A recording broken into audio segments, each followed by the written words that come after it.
नमस्कार मित्रों। आज सीधू ने सट में हमारे साथ दिल्ली से वरिष्ठ पत्रकार और बेबाक बात करने वाले उमाकांत जी लखेड़ा जुड़े हैं। लखेड़ा जी, आपका सीधू ने सट में स्वागत है। और आज बात करना है, अभी अभी जो चुनाव हुए उसमें सरकारों का ये आज दिन है। पश्चिम बंगाल में शुवेंदु अधिकारी मुख्यमंत्री पद का शपथ लिए। आसाम में हिमंता बिस्वा शर्मा फिर से मुख्यमंत्री बन रहे हैं। केरल में कांग्रेस की सरकार होना है तय, मगर उनके मुख्यमंत्री का अभी तक घोषणा नहीं हुआ। मगर तमिलनाडु का पेच फंसा हुआ है। मगर वहां पर विजय जो कि सुपरस्टार हैं, उनकी पार्टी जो है उसको 108 सीट मिलने के बाद भी, सबसे बड़ी पार्टी होने के बाद भी, गवर्नर ने उनको 3-3 बार वापस भेज दिया और अब उनके पास लिखित रूप से पूर्ण समर्थन है, बहुमत है। और तब राज्यपाल महोदय वो तिरुवनंतपुरम जा रहे हैं, क्योंकि मेरे ख्याल से कल वहां पर शपथ ग्रहण समारोह है। कांग्रेस के मुख्यमंत्री वहां शपथ लेंगे। तो इस पर आज हम चर्चा करेंगे। अब भारतीय जनता पार्टी का क्या कहना? जिस शुवेंदु अधिकारी को आदरणीय प्रधानमंत्री नरेंद्र मोदी जी भ्रष्टाचारी कहते थे पब्लिक मीटिंग में, चुनावी मीटिंगों में, जिस हिमंता बिस्वा शर्मा को भ्रष्टाचारी कहते थे, उनकी बुकलेट छपवाते थे भ्रष्टाचार के कारनामों की, वो अब भारतीय जनता पार्टी में है तो वो पवित्र हो गए। अब ऐसे तमिलनाडु में भी उनको अपनी सरकार, अपने रिमोट से चलने वाली सरकार चाहिए थी, इसलिए इतना लेट तो किया। मगर अब विजय के पास बहुमत है, और बहुमत वैसे तो असेंबली के फ्लोर पर वो तय होना होता है, मगर भारतीय जनता पार्टी की सरकार आने के बाद में गवर्नरों के मार्फत वो जिस ढंग से बिहेव कर रहे हैं, मेरे ख्याल से कॉन्स्टिट्यूशनल जो गरिमाएं हैं उनको तोड़ रहे हैं। और उसका एक विचित्र दर्शन हमें तमिलनाडु में हुआ। मगर आपसे हम अनुरोध करेंगे कि तमिलनाडु को केंद्र में रखते हुए इस 5 विधानसभाओं के चुनाव के बारे में और सरकारों के गठन के बारे में आप अपनी राय देवें, अपना विश्लेषण प्रस्तुत करें।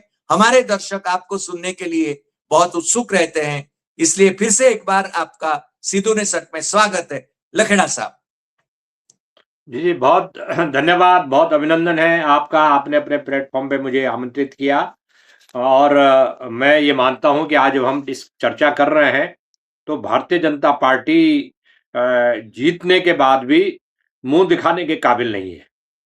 पश्चिम बंगाल से शुरू करते हैं, जहां आज शपथ ग्रहण हुआ और शपथ ग्रहण में मुख्यमंत्री जिनको बनाया वो फायर ब्रांड हैं, 2-2 बार ममता बनर्जी को हरा चुके हैं। और वहां किस तरह से चुनाव हुआ, एक अवैध चुनाव हुआ, इलीगल चुनाव हुआ। 27 लाख तो वैलिड वोटर्स थे जो लिस्ट से नाम काटे गए, जिनके पास पासपोर्ट है, जिनके पास वोटर कार्ड है, जिनके पास आधार कार्ड है, जिनके पास जमीन के कागज हैं, जिनके पास बाप दादा की 10वीं पीढ़ी से जिनके पास कागजात हैं, उन सबको वोट से महरूम किया गया। और वो टारगेट किया गया कि कहां कहां अपोजिशन पार्टीज इतने वोट से मार्जिन से जीतती है। तो जितना अपोजिशन पार्टीज वहां मार्जिन से जीतती थी, उससे double double double double vote वहां काटे गए। माइनॉरिटीज को टारगेट किया गया, क्योंकि भाई माइनॉरिटीज के बारे में आजकल कोई बोलने वाला है नहीं, क्योंकि माइनॉरिटीज को वोट काटोगे साहब, ये तो घुसपैठिया है। मतलब ये हालत ये है देश में कि एक ऐसी सरकार है जो अपने देश के नागरिकों को, सिटीजन को घुसपैठिया बताती है। जी, और जो असली घुसपैठिया हैं, जो हमारे बॉर्डर पर जो मार के लोगों को चले गए, पहलगाम में चले गए, उसके बाद कई जगह चले गए, देश पता ही आपको, उसके बारे में कोई ना जांच है, ना इंक्वायरी है, ना कोई लेना देना है। और जो मुख्यमंत्री तो बगल में बैठे हुए थे, गले मिल रहे थे शुभेंदु अधिकारी के। और उनको 2016 की पब्लिक मीटिंग में पब्लिकली कहा कि ये आदमी जो है किस से पैसे लेता है, घूस के पैसे लेता है, इसलिए ऑपरेशन हुआ उसका। कैमरे में पैसा न्यूज़पेपर के अंदर लेते हुए वो यूं रख रहा है, तो मोदी ने मोदी ने ये नहीं बोला कि उसने पैसे लेकर इधर रखे। मोदी कह रहे हैं कि पैसे लेके जेब में रखे, पैसे लेके अपने पॉकेट में। ये उन्होंने ड्रामा, ये डेमोन्स्ट्रेशन करके दिखाया था स्टेज पर इलेक्शन रैली में। जी तो अब जी आप ये जी कल्पना कर सकते हैं कि नैतिक पतन किसका हुआ है। आप चुनाव जीतना इनका ये है कि जो भी इनके लोग हैं, इनके सपोर्टर हैं, वो ये कहते हैं साहब वो तो चुनाव जीत गए। मतलब कोई माफिया गुजरात के कई जगह जो अवैध धंधे पानी होते हैं, वहां से कोई माफिया चुनाव जीत जाएगा, वो कहेगा मैं तो चुनाव जीत गया, मैं माफिया कहां से हूं। तो सवाल यह है कि भारतीय जनता पार्टी का जो नैतिक पतन हुआ है, और नैतिक पतन कोई छोटे लेवल से नहीं हुआ है, टॉप लेवल से नैतिक पतन हुआ, प्रधानमंत्री के लेवल से नैतिक पतन हुआ है। और ये आज किस मुंह से वहां पर शपथ ग्रहण समारोह में जा रहे हैं, किस मुंह से वहां प्रणाम कर रहे हैं जनता को। और इनको ये शर्म नहीं आती कि आपने ये चीजों को कोर्ट में आप कैसे प्रूव करेंगे। 27 लाख वोटर्स को आपने निकाल दिया, रोल से निकाल दिया। रोल से निकालने का मतलब वो ये पूरी जो स्ट्रेटजी है वो ये है कि they are not citizen of the country. जब ये भारत के नागरिक नहीं है तो ये चीजें हो रही है। अब सवाल ये है कि मतलब असम में क्या क्या हुआ। असम में इन्होंने डिलिमिटेशन किया, उसी तरह की मॉडस ऑपरेंडी अपनाई, घृणा फैलाई, और मुस्लिम्स के खिलाफ किस तरह से वो उनके चीफ मिनिस्टर हैं, वो भी मजेदार बात है, वो भी कांग्रेस से गए हुए हैं। ये जो शुभेंदु अधिकारी है, ये तृणमूल कांग्रेस से गया हुआ है। ये उससे पहले कांग्रेस में था। थे, पहले कांग्रेस इससे में पहले भी थे। कांग्रेस में था, फिर भाई ममता बनर्जी खुद ही कांग्रेस में थी। ये कांग्रेस के जी वर्कर थे। ये वर्कर जो है वह सारे वर्कर को लेके ममता बनर्जी कांग्रेस से तोड़ के बनाई तृणमूल कांग्रेस उसने, और भारतीय जी जनता पार्टी की मदद से, भारतीय जनता पार्टी की मदद से, सक्रिय सहयोग से ममता बनर्जी ने तृणमूल कांग्रेस बनाई। उसमें एजेंडा ये था कि कम्युनिस्टों को, सीपीएम को उखाड़ना है। तो सीपीएम को उखाड़ने के लिए जो भी मदद करे, वो मदद कौन कर सकता था? कम्युनिस्ट कर सकते, क्योंकि देखिए सीपीएम का जो सबसे बड़ा दुश्मन कौन है? जो हिंदू मुसलमान करते हैं, सबसे बड़ा दुश्मन हुए हैं। तो वही तो इनको सबसे बड़ी इनकी आंखों के किरकिरी थे। तो वो उखाड़ दिया। 15 साल हो गए आपको उखाड़े हुए। तो आपका जो मकसद था सीपीएम हटाओ, देश बचाओ, बंगाल बचाओ, तो वो बंगाल बचे हुए तो 15 साल हो गए। तो सवाल ये है कि आपने ग्रास रूट लेवल पर आपकी डायरेक्शन क्या है? वो तो खैर कहानी खत्म हो गई। आज भारतीय जनता पार्टी का एक किस्म से उन्होंने एक बड़ी मुसीबत ले ली है बंगाल में, और अब इनको वादे, इन्होंने कहा था कि हम वादे पूरे करेंगे, महिलाओं के खाते में पैसे डालेंगे। बंगाल, बिहार में जो बगल में बिहार है, वो तो इन्होंने बैंकरप्ट कर दिया है। 42,000 करोड़ रुपया सरकारी धन का पैसा वो उन्होंने औरतों को बांट दिया और चुनाव जीत लिया। उसको वहां भी एसआईआर किया। अब वहां जी पर हालत यह है बिहार में, तनख्वाह बांटने के लिए पैसे नहीं है, एमएलए को सैलरी नहीं बढ़ रही है, एक्स एमएलए को पेंशन नहीं जा रही है, क्योंकि पैसा तो बांट दिया। कहां से पैसा आएगा? कोई जमीन आसमान से तो बारिश के साथ आएगा नहीं। तो ये हालत है। बिहार, बंगाल को ये बैंकरप्ट करने वाले हैं। और दूसरी बात है कि बंगाल में मैंने भी कई बार कवर किया, बंगाल की पॉलिटिक्स में दो चीजें नहीं होती। एक तो कास्ट का झगड़ा नहीं होता, दूसरा ये कि रिलीजन के आधार पर वहां वोट नहीं मिलता। रिलीजन के नाम पर आप बंगाल में वोट नहीं मांग सकते। मैंने बंगाल इलेक्शन 2004 से 5 से कवर किया है। जी 2004 का लोकसभा चुनाव मैंने कवर किया। मैंने देखा कि बंगाल में अगर आप रिलीजन की बात करोगे तो आपको मारपीट करके भगा देंगे।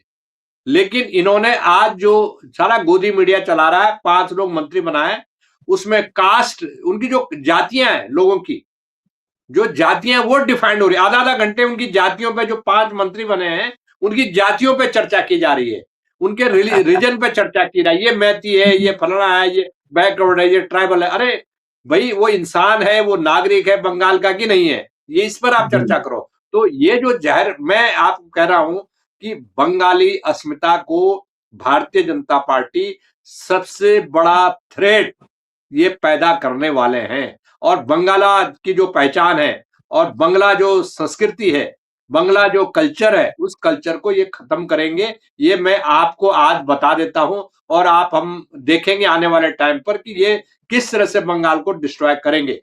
अब जी जो दूसरा सवाल है कि बाकी राज्य, असम की हमने बात बता दी, उसके खिलाफ भी बुकलेट बांटी थी, जी बंगाल की बात आपको बता दी। अब जो है इनका अगला टारगेट देखो, वहां केरल में तो इनका कोई आधार था नहीं, इन्होंने जोड़ तोड़ करके 3 विधानसभा सीटें जीत ली। जो जी असली मुद्दा था वो असली मुद्दा था तमिलनाडु। तमिलनाडु में इनका एक एमएलए जीता है, 234 234 234 में से एक एमएलए। जी अब ये जी चाहते थे कि मुर्गा लड़ाई करना चाहते थे, एक मुर्गा दूसरे मुर्गे से लड़ा करके ये वहां बैकडोर कंट्रोल करना चाहते थे। अब हालत क्या है कि विजय जीत गए। विजय जो है का जो पूरा जो मैनिफेस्टो है वो भारतीय जनता पार्टी की जो सांप्रदायिक कम्युनल पॉलिटिक्स है उसके खिलाफ एजेंडा है। वो बाबा साहब भीमराव अंबेडकर के संविधान को लेकर के उन्होंने लड़ाई लड़ी। खुद वो दलित क्रिश्चियंस हैं। अब भारतीय जनता पार्टी को दलित क्रिश्चियन कहाँ मंजूर है ही नहीं, उनका ये तो खतरनाक हो गया। तो अब जो है भारतीय जनता पार्टी जो वीक करना चाहती थी कि डीएमके को कमजोर करो, एआईडीएमके के साथ गठबंधन करो, तो अब हालत ये है कि भारतीय जनता पार्टी टोटली उसकी जो पूरी पॉलिटिक्स है वो मैं आपको बता रहा हूं कि तमिलनाडु से उसकी राजनीति को का जो सूर्यास्त है वो तमिलनाडु से शुरू होगा। और ये जो गठबंधन बना है और जिसको राज्यपाल ने लगातार रोकने की, टेक्निकल ग्राउंड पे लगातार रोकने की कोशिश की है। मैं राष्ट्रपति का बीट कवर करता था कब, जी 96 में। जी 96 में मैं राष्ट्रपति का बीट कवर करता था और मैंने ये देखा कि शंकर दयाल शर्मा जब नरसिम्हा राव की सरकार चली गई और जब हैंग लोकसभा हो गई, किसी को बहुमत नहीं मिला, लेकिन उसमें सबसे बड़ी पार्टी भारतीय जनता पार्टी बन गई। शायद 100 कुछ सीटें उसकी आई। मुझे एग्जैक्ट ध्यान नहीं है, लेकिन 120 25 30 ऐसी कुछ आई। वाजपेयी अटल जी के बिहारी नेतृत्व वाजपेयी की में। लीड हाँ हाँ, अटल बिहारी वाजपेयी को जो उनको बीजेपी पार्लियामेंट्री पार्टी का लीडर चुन लिया गया था, उनको राष्ट्रपति ने सबसे बड़ी पार्टी के रूप में, क्योंकि बड़ी बड़ी पार्टी, वो राष्ट्रपति भवन गए, हम भी साथ साथ गए राष्ट्रपति भवन। उन्होंने क्लेम किया, अटल जी ने कहा कि मैंने आज सरकार बनाने का दावा पेश किया है और शंकर दयाल जी ने मुझे, जो राष्ट्रपति है, उनने मुझे सरकार बनाने के लिए कल बुलाया। तो राष्ट्रपति भवन के लॉन में हम भी गए रिपोर्टिंग करने, राष्ट्रपति भवन कवर करते थे, कैबिनेट कवर करते थे, तो मैं भी गया। उसके बाद जब सबको पता था, राष्ट्रपति को पता था इनका बहुमत नहीं है, इनको कांग्रेस वाले सपोर्ट नहीं करने वाले, नॉन कांग्रेस वाले जो जनता दल वगैरह वगैरह, कम्युनिस्ट वगैरह, इनको सपोर्ट नहीं करने वाले हैं, ये सरकार गिर जाएगी। 13 दिन तक वो सरकार चली। अब कल पार्लियामेंट होना था, वो एक दिन पहले रिजाइन कर दिया क्योंकि हमारे पास सपोर्ट नहीं है। अब हालत जी क्या है, इन्होंने क्या गलती की, राज्यपाल तो आरएसएस का आदमी है, जो राज्यपाल तमिलनाडु का है, ही आरएसएस का हार्ड वर्कर है वो, तो वो जी आरएसएस की सेवा कर रहा है वहां बैठ, जो राजभवन है वहां बैठ के वो आरएसएस जो आरएसएस को सूट करता है वो कर रहा है। पिछले एक हफ्ते से, रिजल्ट निकलने के बाद एक हफ्ते से वो अमित शाह के निर्देश पर विजय को सरकार न बनने पाए, उसके लिए वो पूरा जी जान लगाए हुए थे। और टेक्निकल ग्राउंड पे कि नहीं, आपने जो चिट्ठी दी उसने कहा कि हाँ, आपने ये क्यों लिखा उसमें कि कांग्रेस का हमें सपोर्ट है। भाई नहीं लिख, उन्होंने लिख दिया, नहीं लिख दिया। आप ये देखो, आपकी जो आंखें हैं कि नहीं है, आपके विवेक है कि नहीं है, आप ये बताओ कि सबसे बड़ी पार्टी के रूप में अगर वो उभर गया है तो आप उनको सपोर्ट करो। भाई इतना ही मैं कहना चाहता हूं, बाकी आप 108 बैठक टीवी के यानी विजय की पार्टी को मिली, जी डीएमके अलायंस को 73 मिली, जिसमें कांग्रेस के 5 भी शामिल थे। अन्ना डीएमके हाँ के हाँ अलायंस जिसमें भाजपा का एक शामिल था, उसको 53 सीट्स मिली, बाकी को कुछ नहीं मिला।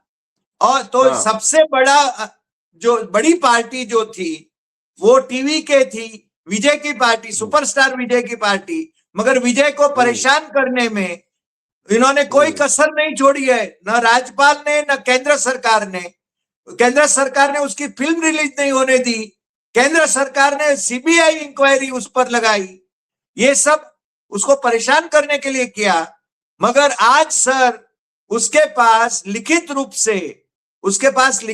से 121 एमएलए यानी 118 चाहिए, 121 एमएलए, यानी वो विजय 2 सीट से जीता है, एक का रिजाइन करेगा तो भी 120 उसके पास बहुमत से ज्यादा हो गया है। तब राज्यपाल अभी तिरुवनंतपुरम जा रहे हैं। बिल्कुल, तो वो कहीं भी जाए, सवाल ये है कि हम तो कहते हैं कि वो लंदन चले जाए, अमेरिका भी चले जाए, हम तो चाहते हैं वो सारी दुनिया में चले जाए। सवाल ये है कि एक राज्यपाल ने एक कॉन्स्टिट्यूशनल क्राइसिस खड़ा किया 5 दिन तक और उसने डिसीजन नहीं दिया। और ये केस मैं आपको बता दूं कि ये राज्यपाल का जो आचरण था, जो कंडक्ट था, एक सबसे बड़ी पार्टी को रोकना, सरकार बनाना, ये असंवैधानिक था। ये जिस संविधान की उसने शपथ ली है उसमें लिखा हुआ था भय और पक्षपात, कि मैं भय और पक्षपात के बिना अपनी जिम्मेदारी का निर्वहन करूंगा। ये राज्यपाल शपथ लेता है, उनको चीफ जस्टिस शपथ दिलाते हैं। तो तो उसने पक्षपात का, राज्यपाल ने, चूंकि राज्यपाल आरएसएस का आदमी है, तो आरएसएस वो पूरे डायरेक्शन दिल्ली से ले रहा था और दिल्ली से, और ये दुनिया में एक्सपोज हो गई चीजें कि ये बीजेपी के एजेंडे को यहां लागू करना चाहता है। वो तो शुक्र है कि उनके 10-20 एमएलए नहीं जीते। अगर 10-20 एमएलए जीत गए होते तो वो तो अपनी सरकार बनाने के चक्कर में होते। सही बात। तो कहानी ये है, कुल मिलाकर के कहानी ये है कि भारतीय जनता पार्टी का जो एजेंडा था वो फुलफिल हो नहीं पाया, वो एक्सपोज हो गया। और इस ढंग से वो एक्सपोज हो गया कि अब इनके पास बाहर निकलने का रास्ता नहीं है। अब बाहर निकलने का रास्ता नहीं तो जाएंगे कहां, क्या करेंगे? तो अब सिचुएशन इनके पास एक ही रास्ता है कि ये सरकार इन्होंने बनने के लिए रास्ता खोल दिया। और अगर ये नहीं खोलते तो मेरे पास ऐसी इंफॉर्मेशन थी कि वहां पर आईबी की जो रिपोर्ट्स थी कि अगर इन्होंने वहां राष्ट्रपति शासन लगाया, प्रेसिडेंट रूल लगाया, विजय को सरकार बनाने से रोका, तो वहां बहुत बड़ा सोशल अनरेस्ट हो जाता और ये लॉ एंड ऑर्डर का बहुत बड़ा प्रॉब्लम तमिलनाडु में हो जाता। इसलिए इनको ये डर भी था कि अगर हमने वहां प्रेसिडेंट रूल लगाया तो ये बहुत खतरनाक स्थिति पैदा हो जाएगी और फिर कंट्रोल से बाहर हो जाएगी, लॉ एंड ऑर्डर हम कंट्रोल नहीं कर पाएंगे। उसका कारण क्या है कि जो यूथ है, जो जेनजी है, वो पूरी तरह जेनजी जो है विजय के साथ है और विजय को जो सपोर्ट है। मैं 2 बातें और बताना चाहता हूं जी। कि विजय का जो पिछले साल सितंबर में जो स्टैम्पेड हुआ था, जिसमें 25 लोग मर गए थे स्टैम्पेड में, उसके बाद उनके खिलाफ एक केस रजिस्टर्ड हुआ। केस रजिस्टर्ड को बीजेपी वाले केस रजिस्टर्ड करके, डीएमके भी उसमें शामिल थे। इसमें डीएमके और बीजेपी दोनों की सहमति थी कि केस रजिस्टर्ड करके इसको पॉलिटिकल सीन से हटा दे। उसके खिलाफ केस रजिस्टर्ड हुआ, उसने उसको फाइट किया, वो दिल्ली तक सीबीआई उसको इंक्वायरी कर रहा है। सवाल यह है कि इन्होंने उस ग्राउंड पर पूरे स्टेट में विजय की रैलियां नहीं होने दी, विजय को चुनाव प्रचार नहीं करने दिया। और मैं आपको बता दूं आपके दर्शकों को कि विजय को जो 108 सीटें आई हैं, वो केवल 18 रैलीज की, उन्होंने 18 रैलीज की जी। वो जा ही नहीं पाए बाकी जगह। क्यों? उनको रैली नहीं करने दी पुलिस ने, जहां पुलिस अलाउ ही नहीं करते थे। भाई सरकार तो डीएमके की थी, डीएमके को लगता था कि ये हमारा पॉलिटिकल दुश्मन है। डीएमके को लगता था कि ये आ जाएगा तो हमको वाइप आउट कर देगा। और जो स्टालिन है, एमके स्टालिन का जो बेटा है उसका नाम है उदय स्टालिन का 10,000 करोड़ रुपए का एम्पायर है। फिल्म इंडस्ट्री, फाइनेंस करना, ये सब कंपनी है उसकी। वो कंपनी, उसका काम है फिल्मों को फाइनेंस करना। अभी 5,000 करोड़ रुपए ले लीजिए, 500 करोड़ रुपए ले लीजिए, फिल्म आ जाए उसके बाद दुगना डबल दे दीजिए। तो अब ये जो स्टार था, ये इनको लगता था कि ये अब हमारे लिए बहुत बड़ा थ्रेट हो रहा है। इनको पता था कि इसका पॉलिटिकल एम्बिशन है।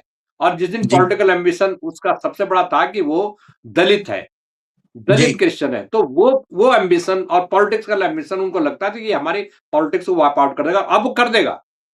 सबसे अच्छा काम ये हुआ है कि कांग्रेस पार्टी ने उससे अलायंस कर लिया है और अब ये जो नई क्रांति तमिलनाडु से शुरू होने वाली है, इसका पूरे देश में आप देखना, गुजरात में भी इसका इफेक्ट पड़ने वाला है। जिस दिन विजय गुजरात का दौरा करेंगे उस दिन आप देखना कि क्या हालत होती है। कांग्रेस जी। और विजय मिलकर के पूरा देश में रैलियां करेंगे, तो गुजरात में यानी भी मुझे लग रहा है इसका सर, बहुत इम्पैक्ट पड़ने वाला जी सर, इसमें राहुल ने जो निर्णय लिया मेरे ख्याल से वो मास्टर स्ट्रोक था, ऐसा कह सकते हैं, स्टालिन से अलग होने का और विजय को समर्थन करने का। देखिए देखिए, वो आपने बहुत अच्छा क्वेश्चन पूछा, उसका भीतर की कहानी क्या है। ये 2009-10 से राहुल गांधी विजय के टच में था, मतलब 15 साल हो गए इस बात को। तब राहुल गांधी को पॉलिटिक्स में आए हुए 4-5 साल हुए थे। तो सबको पता था कि विजय और राहुल गांधी की दोस्ती हो जाएगी तो ठीक हो। तब विजय का कोई एम्बिशन नहीं था पॉलिटिक्स में आने का, उस समय प्लान नहीं था, लेकिन he was in touch with Rahul Gandhi. अब क्या हुआ कि लोकसभा चुनाव 2024 का हुआ, उसमें भी इनका कुछ बातचीत चल रही थी, लेकिन क्योंकि उस समय उसने फैसला नहीं किया था, पक्का फैसला नहीं किया था पॉलिटिक्स में आने का। ये जो असेंबली इलेक्शन हुआ तमिलनाडु का, जो 5 स्टेट इलेक्शंस हुए, जी। असेंबली इलेक्शन के 3 महीने पहले राहुल गांधी की बातचीत हुई विजय के साथ में। जी। इन दोनों की बातचीत हुई और ये तय हुआ कि विजय भी चाहता था कि भाई राहुल गांधी से मेरी दोस्ती है, उसकी केमिस्ट्री मिलती है राहुल गांधी से, तो मैं इनसे दोस्ती कर लूं और मिलकर के चुनाव लड़ेंगे। Rahul Gandhi was in full agreement कि हमको विजय की पार्टी के साथ मिलकर के चुनाव लड़ना चाहिए। लेकिन जी। ये फाइल कैसे अटकी? वहां एक ग्रुप है कांग्रेस में, तमिलनाडु में, जी। जिसमें पी चिदम्बरम भी हैं और बाकी लोग भी हैं। मैं ये नहीं कह रहा हूं कि कांग्रेस के विरोधी हैं। वो they are having a very good equation with DMK, Stalin, Stalin. Karunanidhi वगैरह वगैरह। हाँ, जी। उनके साथ अच्छा रिलेशन है उनका। उस ग्रुप का कहना था कि देखिए, हमको अपना जो दोस्त है, फेथफुल फ्रेंड है डीएमके, उसको डिच नहीं करना चाहिए। और सोनिया गांधी से भी डीएमके के लोग मिले जी। असेंबली इलेक्शन से पहले कि भाई हम जी। ये सोच रहे हैं कि ऐसा ऐसा हो रहा है। तो सोनिया गांधी ने भी राहुल को बोला, नो नो ऐसा मत करो। खड़गे साहब ने भी राहुल गांधी को समझाया कि यार, इस गलत मैसेज जाएगा, क्योंकि जो फिल्म स्टार होते हैं, इनका पॉलिटिकल लाइफ जो है लिमिटेड होता है, ये होता है, स्टंटबाजी होती है, और हमको डीएमके को ज्यादा वो नहीं करना चाहिए, डिच नहीं करना चाहिए। तो जी। राहुल गांधी इस प्रेशर में आ गया, राहुल गांधी ने वो चैप्टर को क्लोज कर दिया। अब क्या हुआ कि जब ये रिजल्ट निकले, तो Rahul Gandhi was the first man from the Congress party जिन्होंने उनको कंग्रेचुलेशन किया, विजय को। जी। उसमें उनमें इनकी नेगोशिएशन हुई। नेगोशिएशन में इनको ये हुआ कि भाई हम मिल करके बड़ी पार्टी के रूप में उभरेंगे और बड़ी पार्टी के रूप में उभर करके हम लोग आ गए हैं, तो हम मिल करके काम करेंगे। अब क्या हुआ कि राहुल गांधी ने डीएमके के लोगों से बातचीत की। उन्होंने कहा, देखो, हमें ऐसा कोई काम नहीं करना चाहिए जिससे बीजेपी को मौके का फायदा उठाने का मौका लग जाए। तो जी। उसने कहा कि हमको जो है कोशिश करनी चाहिए कि विजय चूंकि बड़ी पार्टी है, तो विजय के साथ को सपोर्ट देना चाहिए आउटसाइड। डीएमके ने कहा, हम तो नहीं करेंगे। राहुल गांधी ने कहा कि अगर आप नहीं करोगे तो बीजेपी इसमें कूद जाएगी, बीजेपी जी। गेम प्ले करेगी। तो तो राहुल गांधी ने फैसला किया, कन्विंस किया पार्टी लीडर्स को, और 5 मेंबर ने चिट्ठी दे दिया गवर्नर को कि वी विल सपोर्ट विजय। अब पूरी बरोबर। पॉलिटिक्स चेंज हो गई। जैसे ही राहुल जी। गांधी पीछे से आ गए, अगर राहुल गांधी नहीं आते तो ये सरकार आज बन नहीं सकती थी। ये राहुल जी। गांधी के आने से पूरा जो जो बीजेपी का जो प्लान था वो डिस्ट्रॉय हो गया। जी। सर, केरल की भी बात थोड़ी कर ले में। केरल में यूडीएफ, जो कांग्रेस के नेतृत्व वाला जो यूडीएफ है, 140 सीट में से 97 सीट्स उसको मिली। जी। एलडीएफ, जो कि पिछले 2 बार से सरकार में थी, यानी हम्म। वामपंथी मोर्चा, उसको हम्म। 35 सीटें मिली। एनडीए, हम्म। जो कि भाजपा वाले हैं, उनको भाजपा के 3, चंद्रशेखर वगैरह 3 लोगों को वहां विजय मिली। अदर्स को 5 मिली। वहां पर कांग्रेस की सरकार भी थंपिंग मेजोरिटी बन रही है। और वैसे भी उनके जो पहले इलेक्शन हुए यानी स्थानिक स्वराज की संस्थाओं के, उसमें स्वाभाविक रूप से यूडीएफ का अपर हैंड था। तो विधानसभा चुनाव में भी यूडीएफ, यानी कांग्रेस के नेतृत्व वाला यूडीएफ, वो जीतेगा, ऐसा माना जा रहा था। और रिजल्ट भी ऐसा ही निकला है वहां पर। तो अभी वहां पर कश्मकश है, कौन 3 में से कौन मुख्यमंत्री बनेगा, ये एक कश्मकश है। मेरे ख्याल से आज वो तय देखिए होना था हाँ दिल्ली में। जी जी जी जी। अब वहाँ केरल में तो कोई प्रॉब्लम नहीं है। जी। प्रॉब्लम कहाँ होती है? जहाँ बीजेपी होती है। केरल में हाँ चूंकि बीजेपी नहीं है तो प्रॉब्लम वहां हो रही है। प्रॉब्लम कुछ भी नहीं है वहां। वहां कांग्रेस के अंदर का एक कॉन्फ्लिक्ट है, वहां पर लीडरशिप कॉन्फ्लिक्ट है, और केसी वेणुगोपाल जो जनरल सेक्रेटरी हैं दिल्ली में, पार्टी के संगठन के इंचार्ज हैं, वो वहां चीफ मिनिस्टर बनना चाहते हैं। अभी तक की रिपोर्ट ये है कि he want to become the chief minister. अभी तक जो मेरी रिपोर्ट है कि 90% 90% केसी वेणुगोपाल का बनने का चांस है। लेकिन जो सतीशन है, विपक्ष के सतीशन नेता। बहुत पॉप यस, लीडर ऑफ अपोजिशन है Satheesan. He is advocate by career. वो प्रैक्टिस करते हैं वहां, हाई कोर्ट में प्रैक्टिस करते हैं, सीनियर लॉयर है वहां। वो उसका इमेज बहुत अच्छा है, क्लीन इमेज है, और पब्लिक एमएलएज का उसको सपोर्ट है। लेकिन कांग्रेस जी में तो आपको पता है कि कांग्रेस में लीडरशिप अगर फैसला करती है तो केसी वेणुगोपाल के बारे में 2-3 बातें हैं। उनको ये है कि वो राहुल गांधी के लॉयलिस्ट है। अब राहुल गांधी पे प्रेशर है कि ये इस आदमी ने पूरी पार्टी को कमजोर कर दिया है। ये किसी काम का नहीं है, ये पार्टी को ये कमजोर कर रहा है, इसको संभालता नहीं आता, संगठन को संभालना नहीं आ रहा। इसने देश में पार्टी संगठन कहीं खड़े नहीं किए। आप तो गुजरात का हाल देख रहे होंगे।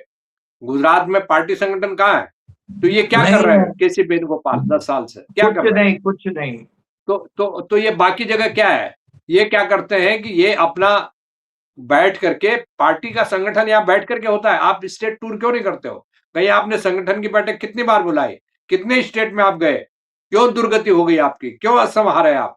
क्यों आप बंगाल में कुछ कर नहीं पाए? क्यों बाकी स्टेट में आप जो है तमिलनाडु में मतलब आप साउथ इंडिया के पॉलिटिशियन है, तो तमिलनाडु में भी आपको ध्यान देना चाहिए था। पार्टी ये थोड़ी कि डीएमके की गोद में बैठ करके तरक्की करेगी। आपने अपने आप क्या किया? तो ये सारी चीजें हुई। तो फेल्योर है KC Venugopal as a party general secretary. Rahul Gandhi पर ये प्रेशर है कि भाई इस आदमी को यहां से भगाओ। इस आदमी को यहां से भगा करके साला किसी अच्छे आदमी को आप कैंडिडेट रखो यहाँ पर।